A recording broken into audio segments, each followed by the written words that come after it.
Hello, and thanks for watching BSGcast. He's Matt, I'm Nat, and let's get this started. Okay, this is episode 318, Crossroads, part 1. Second last episode of the season. Now this was awesome. There was no show opening this week. There was so much show to squeeze into this episode. They had to cut that out. They got special dispensation to have that removed. Mm-hmm.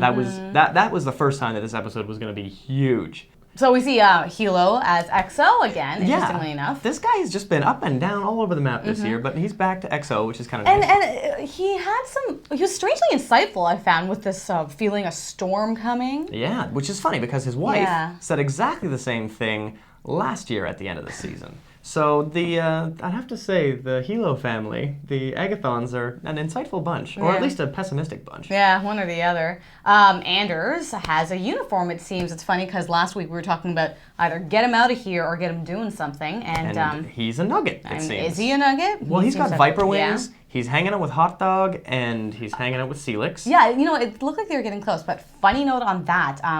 Ronald was actually Ronald D. Moore. Your buddy Ronald, yeah. Anyway, in his podcast, he was mentioning how apparently that look that you see between Tori and Anders in the bar, they're sleeping together apparently. Yeah, Who knew? I didn't really get that, but yeah, I don't know. Maybe we'll see more of this in the movie. Yeah, there was some editing that had to be done because of the way the episode had to be squeezed in the first episode. They brought a little bit of the second episode into the first episode, moved a bunch of act breaks.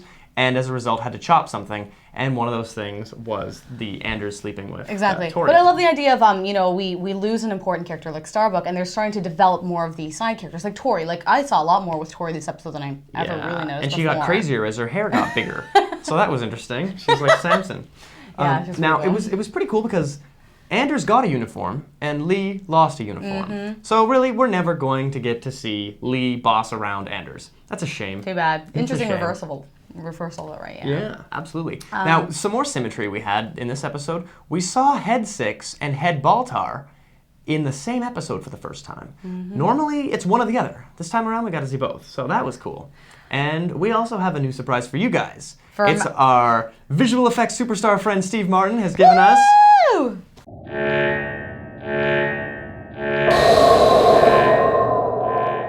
Fan of the Week. I think it's a little weird. That guy, did you say he kind of looked like me? The one that got tossed out the airlock? Yeah. I don't know. I thought it was fine. Steve's got it in for me. I don't know. I don't know. Short hair. Anyway, Mario is our fan of the week this week. He's a huge talkbacker in the BSGcast MySpace. Sure. Now, believe it or not, he's a writer. He writes short stories, and he's working on a book. Which is pretty cool. Now, Tolkien, King, and Rowling are some of his favorite writers. Which is a solid group we very, very wholeheartedly agree with them. So if Mario likes them, you'll probably like what Mario's writing. Mario. So there you go. Visit Mario on his MySpace. Say hi because, well, he's awesome. On to some relationships. Roslin and Lee. There are a lot of people who are saying Lee Adama's been a wimp, blah, blah, blah. But you know what? He could have just told Lampkin about the Kamala and let Lampkin go up there and rip apart his mother figure.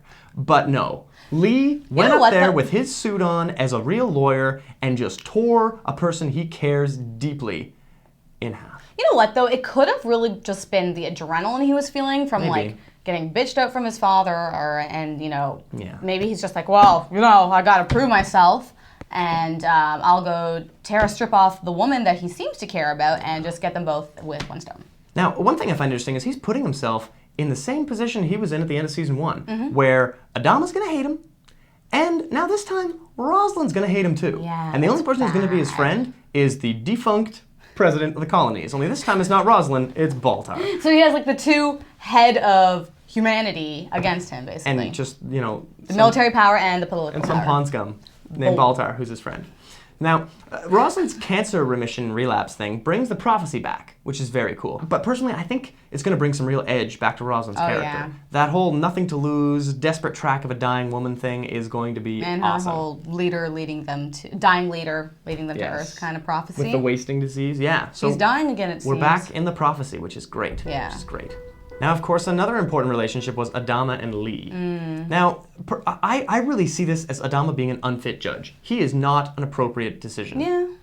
Putting him up there is insane. He has strong and obvious prejudice against Baltar. For sure. He makes no bones about it. He just wants to see him disappear, thrown out an airlock. He just wants to see him He's done. not an unbiased person at all. And he's very, very close with Roslin, who is Baltar's political adversary. Yeah. So it is obvious that, he's got a serious bias here.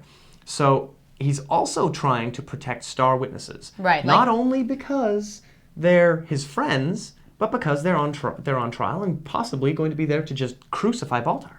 Well, they're important. Yeah, absolutely. I mean, you've got Tigh, who, that was just a breathtaking scene when he was up there, just watching him slowly taken apart, telling everyone in this forum of what happened. And it was so heartbreaking when he said that he couldn't smell Ellen anymore. I was just like, Hogan is amazing. This guy is such an, Emmy. This guy deserves to win something.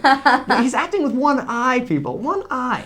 It's incredible. He's putting double the expression in the other eye. Absolutely. Now, it's Adama good eye. Yeah, it's good eye, for anyway. Sure. That brings us to the signal. Now, Tigh was able to pick this up on a really cool-looking analog radio. Which we've seen quite a few times through the episode. Yeah. Because it looks like Tigh for sure hears it. Anders seems to hear it. And I think that Tori actually could hear it. The way it was edited together, it looked like she was looking at the radio and hearing something as well. So, what is it, people? What is it? Now, personally, I think it's a signal from Earth. Okay, we're gonna get into a big long map blurb here. So yeah, bear with me here. This is insane. Take a seat here, people. But I think it's a signal from Earth. Our radio waves reaching them. Now, they're getting close to the Lagoon Nebula. So it would stand to reason that the great big, huge metal ship is a good radio antenna. It's picking it up. So when he says, it's in the ship, well, kind of, yeah. Now, if they're at the Lagoon Nebula, that means they're 41,000 light years away from Earth. Yeah, there's some research done here. Yeah, okay. So that means the year is 43,000 AD on Earth. Mm-hmm. Now, by that line of reasoning, the colonials that landed on Cobalt maybe came from Earth, not went to Earth. That would explain why the map in Home Part 2 was a view from Earth's perspective, not a view from Cobalt's perspective. From that, we can say, well, what if modern-day humans on Earth, you and me, made some sentient machines? And then after a war with those sentient machines, which is inevitable, we've cast them out. Now, those sentient machines, with maybe a few human sympathizers, go off and find a planet. They name it Cobalt.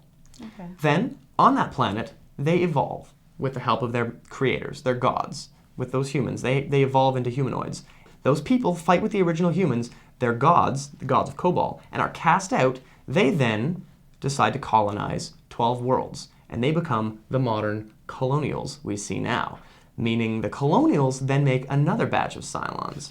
Now, this all makes a lot of sense when we get into what we read, or what we heard from Anders in next episode. He specifically says, we are all Cylons, which is interesting. He doesn't say, I'm a Cylon. He doesn't say, Tori and I and Tigh are Cylons. He says, we are all Cylons. I think that means everyone, every human, every colonial. I don't know. I think that's extreme. I don't know. I don't want to go so far as to say it's the theory I said before, but it's kind of close to what I was saying earlier in the season, where there's this cycle of creation. Creatures creating more creatures. Right. And each time, the hierarchy seems very obvious, but when the top is lopped off, it looks like it did before. Right. Just constantly all the way down. As they get estranged from a creator, they find a new creator. That's what I think. You're right. It's a very cool theory. I personally have got to say that I kind of hope you're wrong, only because it'd be anticlimactic if you really, really just figured out what Ronald D. Moore's been trying to do this whole time. Sorry. Yeah. Well, I guess that would kind of suck. A certain degree. No, I mean like the satisfaction. Either way, I'm looking forward to next week. It's a cool theory. We'll see what happens, I suppose. Yeah, but we've seen a lot about what happens next week. Baltar's trial vote is 3-2, so it'll be interesting. Is it 3-2 for or against him living? Death? I wonder. Living death. We get to find out who the final 5 Cylons are. I think is going to be hard if you were saying that everyone's a Cylon. Well, maybe 5 of them are more important. We'll see. Like this episode was hardly an episode. It was really half of one huge episode. Arguably a third of a movie. Like this is a big story. But we're gonna get it wrapped up next week, and then we're all gonna want to go into cryogenic sleep until January because it's gonna be nuts. I'm sorry, people. Matt was actually saying he kind of didn't want to see the final episode because he didn't want to have to wait. Yeah, I'll push it. I don't care. Anyway, that's it. Anyway, thanks, Matt. Thanks, Matt. See ya. Bye-bye.